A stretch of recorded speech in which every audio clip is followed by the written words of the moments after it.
How do you think you were able to build that Fabindia brand from its inception? To me, the fundamental truth of a brand is it is real estate in the mind. Retailing is like an election, except it happens every day. I'm going to spend my money on that. That's a vote.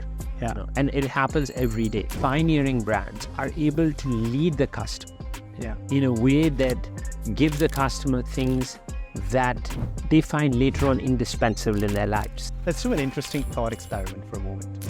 Would you tell a business person to pick up a paintbrush and think like the artist?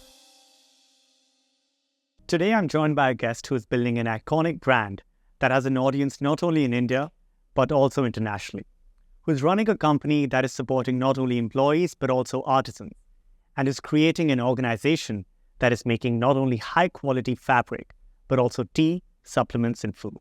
Mr. William Bissell of Fabindia, welcome aboard. Thank you, Abhinav. It's a pleasure to be here. Well, this feels like a trip down memory lane, because personally, I've been a huge fan of the Fabindia brand, its vibe, and its culture. I went to a boarding school, and for 6 years, we would wear traditional Indian kurtas for dinner every summer. So in one sense, I have an affinity for traditional Indian clothing.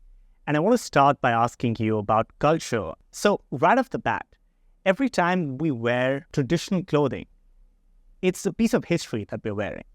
And what I want to ask you is, what is the deeper cultural meaning behind when an archetypal, typical, high-spirited, modern Indian wears traditional Fabindia clothing? What does that mean to you?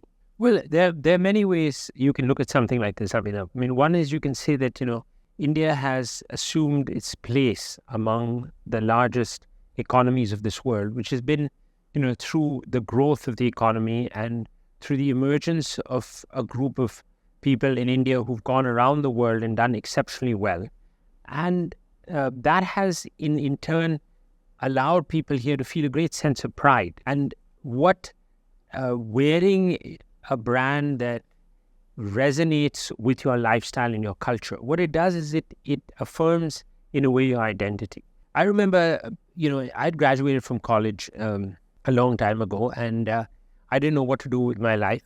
And so my father said, why don't you wander around, and just discover, just be open to adventures and all that. So I managed to wander around and I ended up in Bhutan.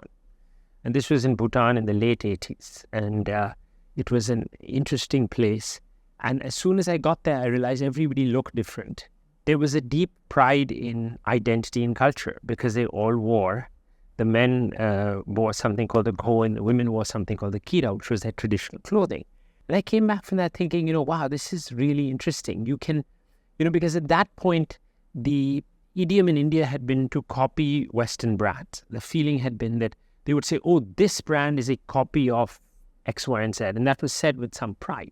And I said, there is an opportunity here to build brands connected to culture. Rather than trying to sell, blue jeans, and which is fine. I mean, that clothing is now the global language of clothing. But why don't we focus on specifically the clothing from the different regions of the country? And it was an interesting journey because in the beginning, acceptances were a little bit slow. Women always wore saris. Women of a certain age group, they wore saris and salwar kameezes and all. But to enter, what was really nice to see was that when younger people started adopting it and then, wearing traditional clothes, wearing bandgalas for, formal events, it was great to see that. And today, nobody even questions it. It's everywhere. Today, if someone says, wear formal, in the earlier days, you would have been wearing a suit and tie. Today, you wear a bandgala and you wear it with a lot of pride. Yeah. How do you think you were able to build that Fabindia brand from its inception? So, Abhinav, if I can just step back, if you'll allow me to step back for a moment and help people understand how I see brand. To me, the fundamental truth of a brand is it is real estate in the mind. Now, when you look at the world today, brands are ultimately a way of communicating. The reason they have real estate in the mind is because a brand signifies something. So in my way of looking at it, you have essentially 4 types of brands.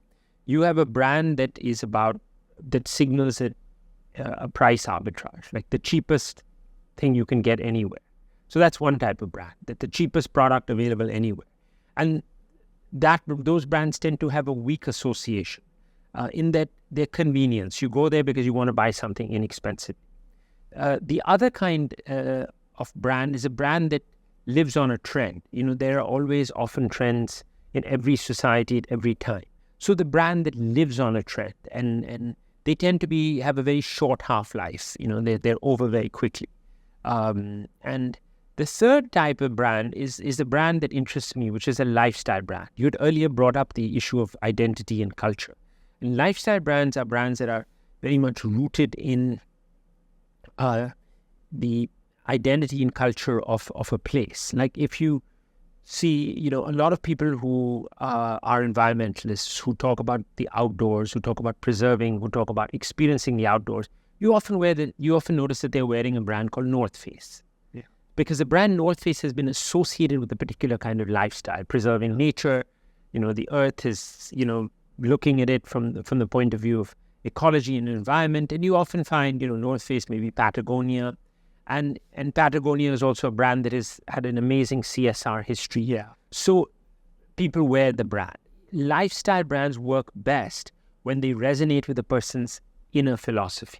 Yeah. There was a time when English people wore Marks and Spencers. And you could always tell the things that they wore on that brand because it was a quintessentially English brand of a particular kind. And it was a lifestyle brand. It has evolved to doing everything from sweaters to foods to socks to, And the fourth kind of brand, interestingly enough, is the ultimate signaling brand. It is the heritage luxury brand. And it fulfills a deep need that we have, which is for status and recognition.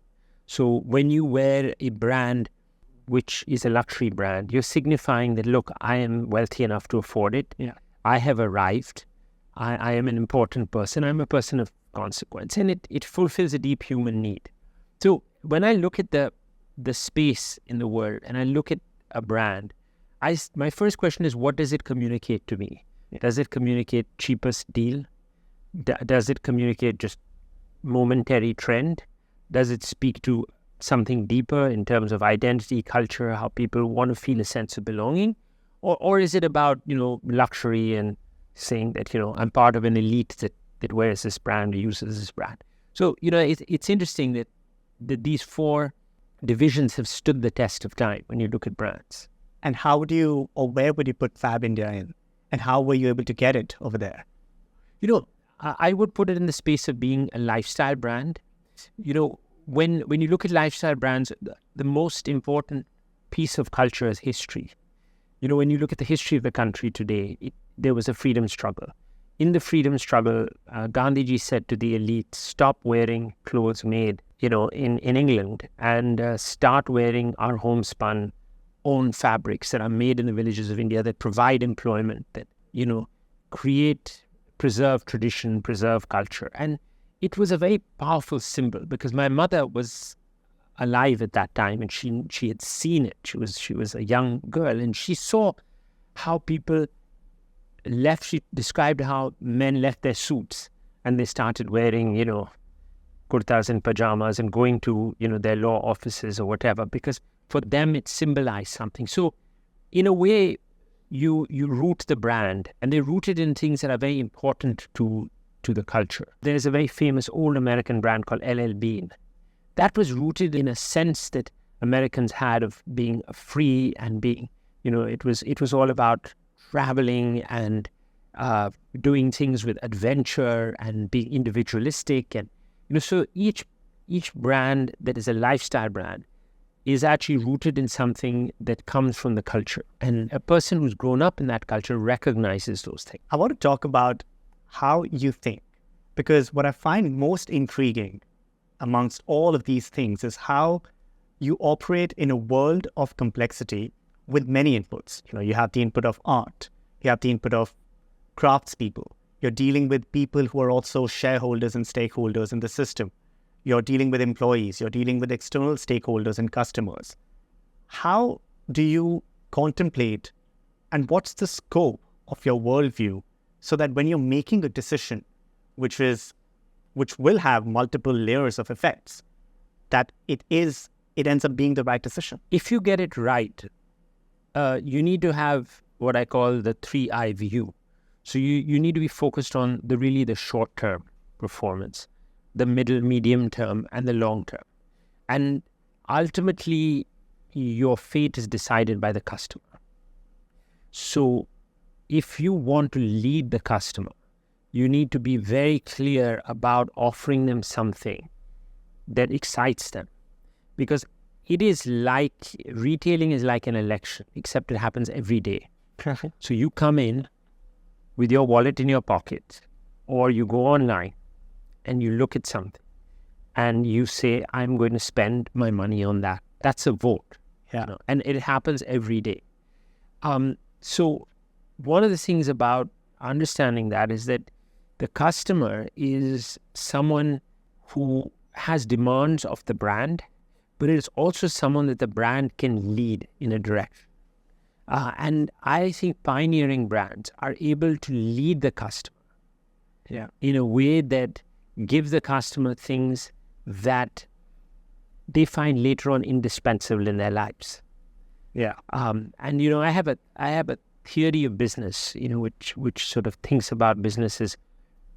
Peter Thiel, I think, once said that the most successful businesses in history have been those that have been monopolies. So every business should attempt to become a monopoly. But though a monopoly is not in the public's interest. But there is a different kind of monopoly that I spend a lot of time thinking about, which is what I call the deep moat monopoly, which is that you're not a monopoly in the conventional sense, where you're the only seller, like you're the only airline or you're the only hotel brand. So the customer has no choice. No, a deep moat monopolies are often existing in hyper-competitive markets where customers have a lot of choice. I remember meeting someone and I said, why are you staying so far away from the venue where your meeting is? He says, because this hotel chain, I only stick with this hotel chain wherever I go. And the hotel chain offered that businessman such amazing services linked to their own preferences that it had virtually become a monopoly. So while there were 100 hotels in that town, the person only picked one, and a hotel that was inconvenient to them because it was further away from their venue. So to me, that is what I would, if we do our job right in the next 5 years, it'll have aspire to become a deep moat monopoly, which is operating in a hyper-competitive market, but offering things that make us indispensable to our customers' lives. Wow. And if we can do that, our future will be well assured. I also want to talk about the things that you've learned over the years.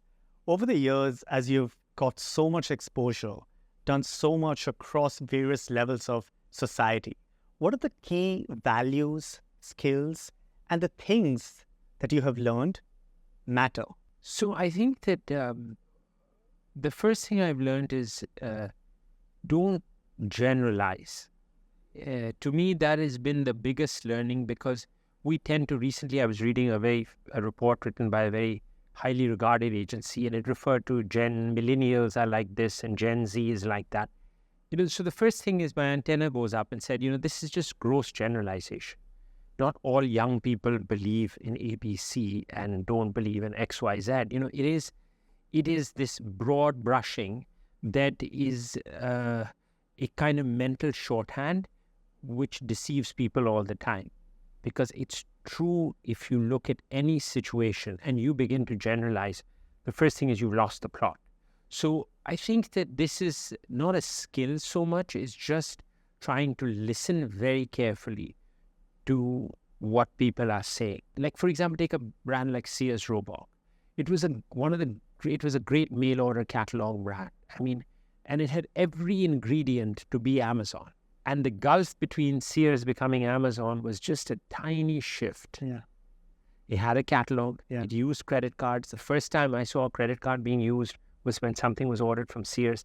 They had a very fat catalog. I used to visit my American grandparents, and they would get it. But it never became Amazon. Why is that? It died. Basically it died. Because I think that, one of the things that business leaders tend to do is that they tend to generalize. People think in general, and when you generalize, you stop listening because you think you know what a group is going to do. Yeah. Like a segment in the market will all, buy a particular kind of product. That's not true. It's never true.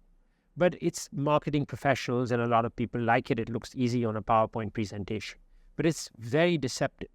So if you look at, history, when paradigm shifts happen, many business models fail. Yeah. And since we're in a paradigm shift right now, the only skill that I'm trying to really cultivate is to listen carefully to the consumer. What are you most curious about? And more than curious, excessively curious to the point that about a topic which everybody else may find boring, but something that incredibly excites you. How to design systems to deliver outcomes. And the law is a system. Standard operating procedures are a system. The balance sheet is a system. It's a system for ordering financial information we're using certain hierarchical rules. So I find systems theory very interesting. Architecture is a system, how you build a building. And I think that so many of the social problems that we see as intractable can be solved with good systems design theory. I once tried to think of how you could solve some of the most intractable problems using systems design theory and creating ways of incentivizing people and incentivizing behaviors. And I found that to be deeply, intellectually rewarding. What do you do to hone that interest? I read a lot because I read books about theories of organization, be it economic organization, political organization. I'm reading a really fascinating book right now. I think this author is probably one of the most powerful thinkers of the 21st century that I've encountered. And it's called The Code of Capital. It's very interesting. I mean, in a way, it's deeply rooted in systems design thinking. And it looks at how it takes things that we take for granted and shines a new light on it. Wow. Which is, exciting. That's incredible. We've talked about values, skills, how you make decisions, how you think about the world. Let's do an interesting thought experiment for a moment.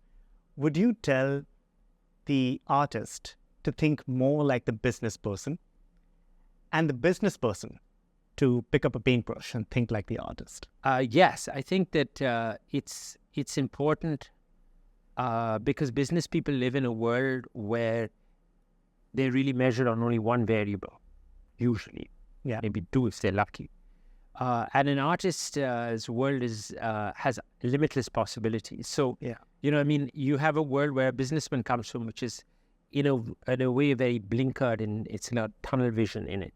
And you have the world of an artist, which is an expansive world, and it's limited only by their creativity and their inner thought and their experiences, the experiences they bring to it. And then they filter it through creativity and put something out there. Yeah, I think so. I have an uncle who's an artist, and I never used to think about wind. But whenever I see his work, he's a kinetic sculptor, I'm very aware of nature. It is to me a profound connection with nature, his work. I find the world of business to be, in a way, very reductionist, and so it's important, as you said, if the business person does art, they would come back to business with a fresh pair of eyes. The artist is playing the infinite game. Yes. That's more like it. Yes. Understood. What advice would you have for somebody who's just starting out to build a fashion brand in India? That homemaker who's out to create her own boutique apparel brand, or that young individual who's excited to create a new market category in fashion. What would you say to them? Remember, it's a very cluttered marketplace. There is a lot out there now. And our minds are only capable of remembering a few hundred names at best. Because brands are exercises in communication with the goal of acquiring a real estate in the mind, it's very important to see how you position yourself. So somebody had once come to me with a very interesting idea. They said, we would like to interpret kulfis in a different way. And I thought that was a very powerful brand, because what they were going to do was they were going to try to reinvent the kulfi. And So I said, if you're going to reinvent the kulfi, what are going to be the determinants of your new kulfi? And, they put down 3 ideas, which I thought were absolutely brilliant. And I don't want to give their business plan away because they haven't launched yet. But they put down 3. And I said, this is sticky. Yeah. This will stick in the mind. Yeah. Because I as someone who just loves kulfis, I limit my intake of them. And when they came up with these 3 ideas, and then I said, okay, let's try the product. Yeah. The first time around, the product wasn't very good. I mean, I said, there's a kulfi and then there's this. But then to my incredible surprise, they reinvented and came back with a product that was a very, very good kulfi and yet had those attributes. So, to me, that kind of segmentation will find a stickiness in someone's mind. So in context of that, for somebody who's starting out, or in the context of success and succeeding in this incredibly cluttered marketplace, what do you see as the role of luck? I think luck, there's an old saying about, luck favors the well-prepared, and that's become a very commonplace. But I do feel luck has a lot to do with it because, when trends shift, I'll give you an example. We had started an organic brand to sell organic foods, and for the first few years, our sales were literally like nothing. They were really like zero. I mean, and then suddenly there was a whole spate of articles and celebrities started talking about it, and everybody started, and then suddenly it appeared, and it literally, that transition happened in 18 months. It appeared everywhere, and so then it was, everybody said, oh, you're at the right place at the right time. That's also a factor of luck. I see. Some of it is actually, if you stick around doing something long enough, one day, the sun will shine on you, So, as someone told me once when I was in England, they said, if you stick around in this town long enough, the sun does come out. And, so that could be luck. But it's also got to do with the right time at which you're supposed to exit, right? If you wait too long, it's like the Seth Godin book, The Dip. You don't know when to exit. So how do you deal with that? So to me, if you feel passionately about something and you do it, like organic foods, it came from an inner conviction that we needed to do this and we needed to give our consumers this. People said, oh, you're so lucky. But actually, we weren't lucky. We'd been there for years, plodding and plodding and plodding and plodding. And one day the sun came out. Yeah. And when people looked at it, they said, oh, you're so lucky, you were. But it wasn't. It was just that we were there. And then when the sun came out, it shone on us. It was. And I think that luck makes people lazy, the belief in luck. And one has to be very careful about that. Because if you are waiting for Lady Luck to show up at your doorstep, you might never do anything great. I see. The thing to do is to keep at it. And by the law of probabilities, luck will shine on you. Yeah. Different from saying I'm waiting for it to happen. That's very interesting. So, lastly, what is an overlooked piece of insight that people find unimportant, but that over the years you've come to realize is probably the one most important thing? Wow. An overlooked piece of insight. Play the long game. Protect yourself as much as you can from the pulls and pushes of the immediate situation. And remember to communicate with your stakeholders what that long game is so they understand it. But play that long game. I mean, we've been around for 63 years. And I think the challenge has been that if you can play the long game and you can convince people that what you're doing in the short term, and often some of the things you do that might affect the balance sheet, say negatively, will have a longer term impact. And if you're able to convince your stakeholders, then I think the brand has longevity. Because there was no fruit orchard that was only built by taking the fruit off the tree and not planting a new orchard. And I think it's very important to remember that. There's this mindset which goes by the name of think like an olive farmer, because olive trees grow over a period of 500 years or so. And if you have that incredibly long time frame, you are playing what Simon Sinek calls the infinite game. And that's what I think Fabindia and you're doing. Thank you so much. Thanks, Abhinav. That is great, Mr. Bissell. This has been an incredible conversation. Thank you so much for your time, and we really appreciate it.